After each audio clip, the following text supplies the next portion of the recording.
All right, now Hot 103.5 Hot Behind the Scenes. First of all, Bugbee official from Loomis, California, Sacramento, California, and that is Ted Digital, the super producer who's done a lot of work that you guys may or may not even know about, including Jay Cyrus's new one, Two-A-Days, which is incredible.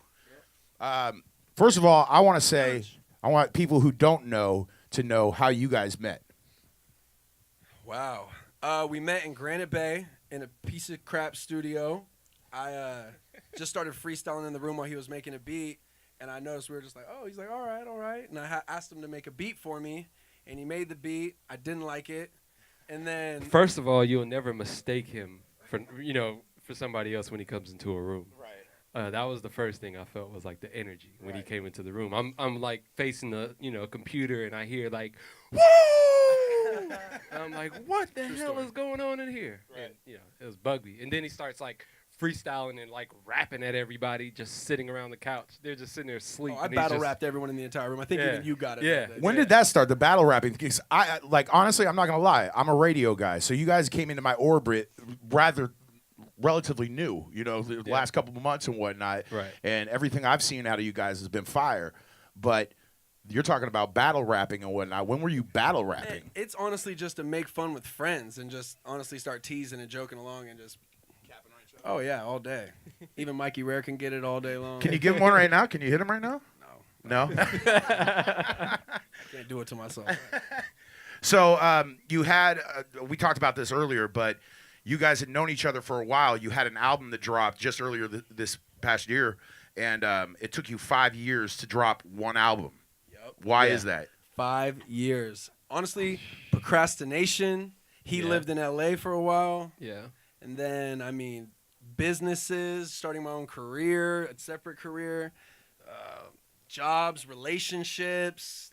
Dude, it was everything. I made every excuse in the world not to actually commit to it. But then finally, like a year ago, we were just honestly, he sat me down in my kitchen because I wanted to, we were just making it. He's just like, yo, what are we doing? Yeah. And it was honestly like the next day I went on Instagram, I was like 4-5-18 above average coming out now on my birthday. And honestly, like people like scream 4-5-18 at me when I was in the bathroom when I'm everywhere all day. So it kind of forced us to actually get it to drop. I literally screamed 4-5-18 and then I was like, all right, that's the date. All right, we're going. And it just forced us to finish. I feel like you're about to do that again with the Walk of Shame. Oh, you better be ready.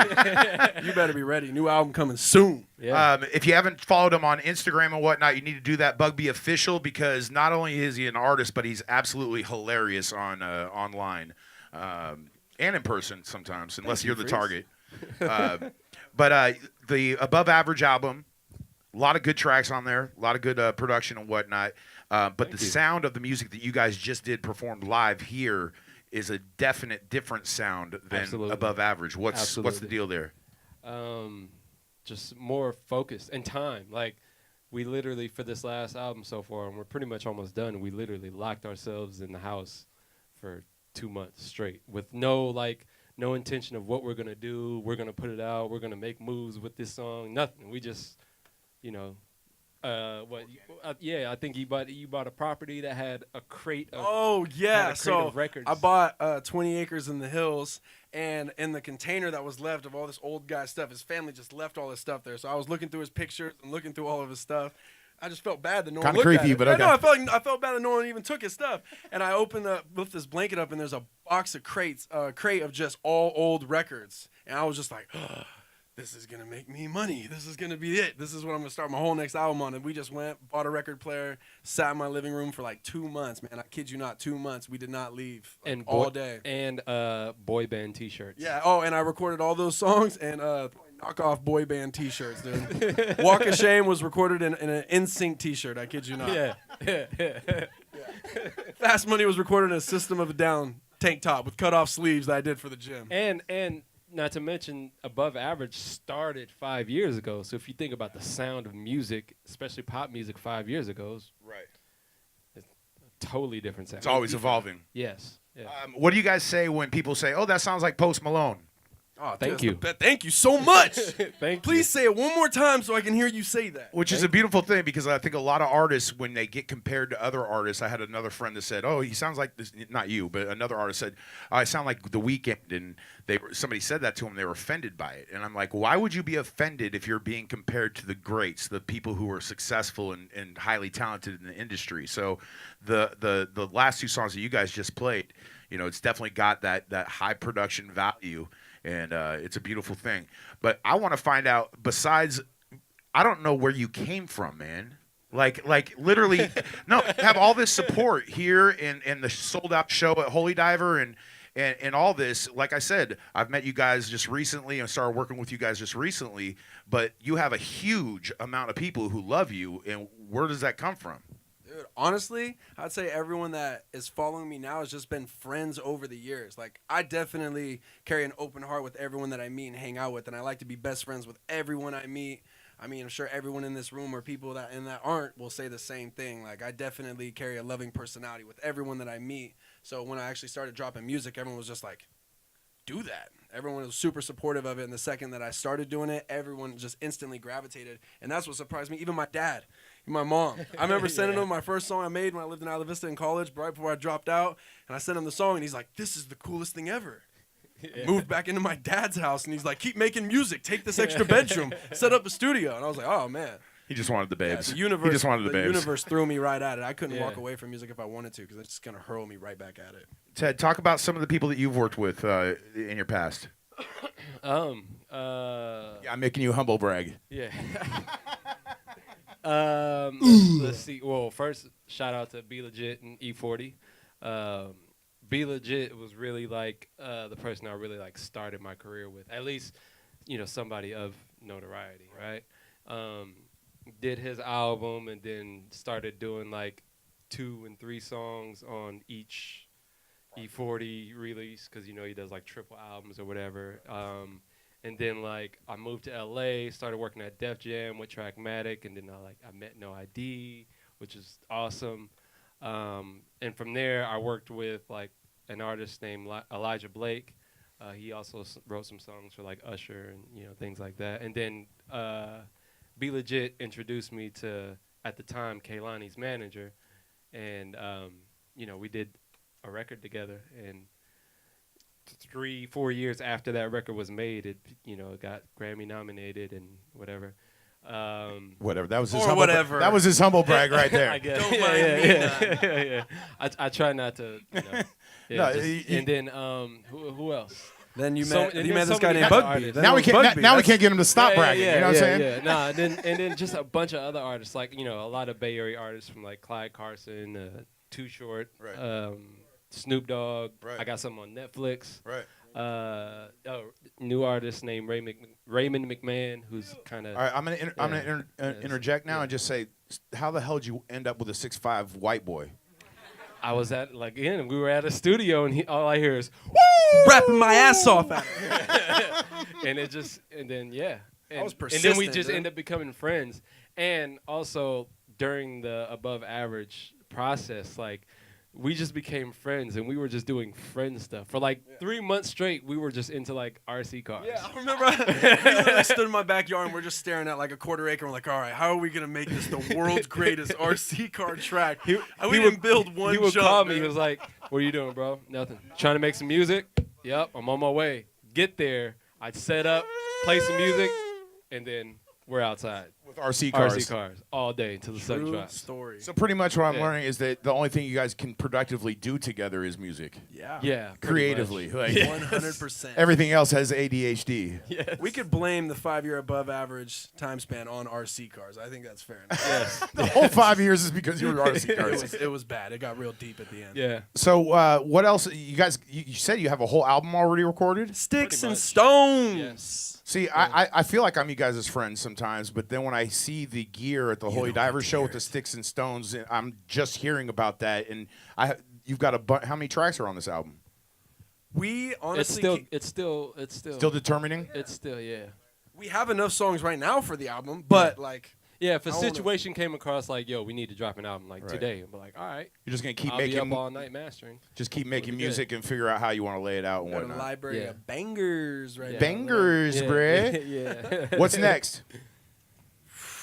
I got to start thinking about the next show I want to do. I need to go to every radio station west and east of the Mississippi.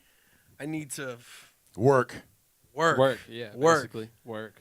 Just the grind, dude. That's it. It's just starting. This is just the warm up, dude. Right. This is the warm up. Right. 100%.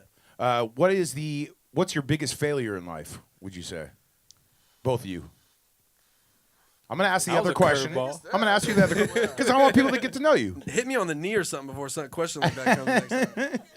Say my biggest failure in life, which isn't a failure anymore, was not trusting myself and in the process, you know? I feel like it was a big learning curve, but finally when I realized, like, I'm going to put all the money on myself, that's when it was just like, all right. That's when it, like, turned, like, the biggest failure into a positive. I learned my lesson, like, you know, I'm not investing in nobody else but me and my squad and just focusing, digging Right. in. Like, Right. really, that was... You wish you would have done that earlier. Yeah, I wish 100% in like every aspect of probably everything I did, sports, school, whatever it was, Right. you know, just didn't put in the work. Ted? Oh, me? Yeah, we asking you too. That just depends on the definition of Well, failure. Don't get all. Because- no. I say He's this running because away, people. He's I- running I- He's away. gonna get all cosmic I on think me. about a lot of the things that, in my mind, I'd consider a failure. But had I not failed at those, I wouldn't be here. You wouldn't Does that be able to make enjoy sense? the success. Yeah. So like school for me was like a failure because I failed school, really, Right. and I didn't really like give my best effort to Right. it. But not Creatively, it allowed you to be creative and right. grow in like that I- way. You know what I mean? Like I was playing sports, and then because of academics, Right. sports just ended, Right. and then I had nothing to do. Went through like a little depression or whatever, Right. and then music. Music found you. Yeah. All right. And- Now the other yeah, side not is bad. what's your greatest, your proudest moment thus far? Probably the Holy Diver. Holy Diver, September 2nd. You know what the going on. That's really dope. Why do you say that? Just because it's been so long? You Were hadn't you done at it? Holy Diver? I was on stage with you, bro. Then- That's why then- we all have the flu. Rhetorical question, Farley. That was a That's why we all have the same flu right now. Holy Diver for me was the biggest moment because that was like just all us. That was just me and him. That was like locking ourselves in the room for 2 months straight, and that's what came out of that. Yeah. You know what I mean? Like we've been on stage before, Ace of Spades or whatever it is, and like I said, I've done other things and accumulated accolades. But that was you guys. That was yeah, just raw you guys. Right. That didn't really mean to, because like doing all these other things with other artists and getting placements, that's building somebody else's like empire.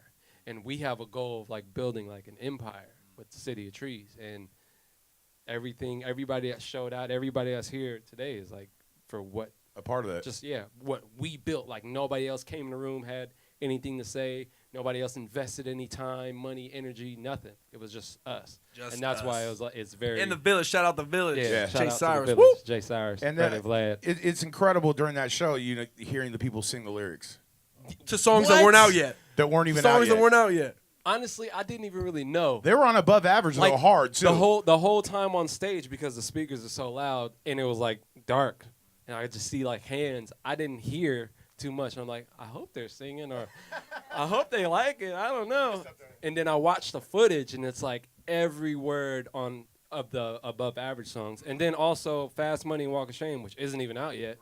Like they were just singing. Still the hook puzzled. like, puzzled yeah, watching it the was great. footage at how many people knew the chorus to that song. It was great. All right, well, we'll get a release date on all those songs and whatnot because people are hitting my DMs asking about it. So Yeah. I need to have an answer It's eventually. good thing. Y'all gonna have to wait. Good things. We appreciate you guys coming out. Everybody, say thank you to Bugbee Official, Ted Digital, Thank you. John Wild. Thank you guys for coming out. Check Thank it out you at so Hot much. Shout out to my 135.com. mama. Yeah. Shout out Baby Zane. That's my godson right there. My mom, look, my mom's been asking for a shout out for so Yeah. long. I've been waiting for the right one. Shout out to my mom. Shout out to my girl. Hey, Shout bro, out you to can my be in the son. car with her at 4 o'clock in the afternoon. Just Mama, I text love me and you. I'll give her a shout out on the radio. You know what I'm saying? We got friends tonight. Why you now, say people. that? She gonna be calling me at 4 in the morning like, tell Freezer. 4:30 in the afternoon that night. Anyway, I appreciate you guys. I love you guys. Good luck with everything, man. Oh man. Hey, Well, before we go, shout out to the whole squad. Shout out to John Wild. Yeah. Shout out to Mikey Rear. Woo! Joe Shoots. Yep. Amadeus. Shout out to Scoflaw. Scoflaw. Skirt.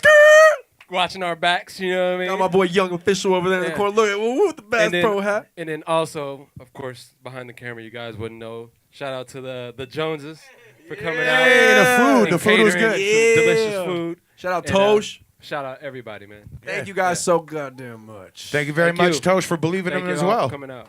There better be some tacos left, all right? We're going to have beef. No one's leaving this room till I get 2 tacos. All right, we're gonna and do a vegan cookie. We're gonna do a meet and greet photo opportunity here on this backdrop right here. So we'll have you guys line up in this hallway, and then we'll bring you back in, take the photos, and then walk back out.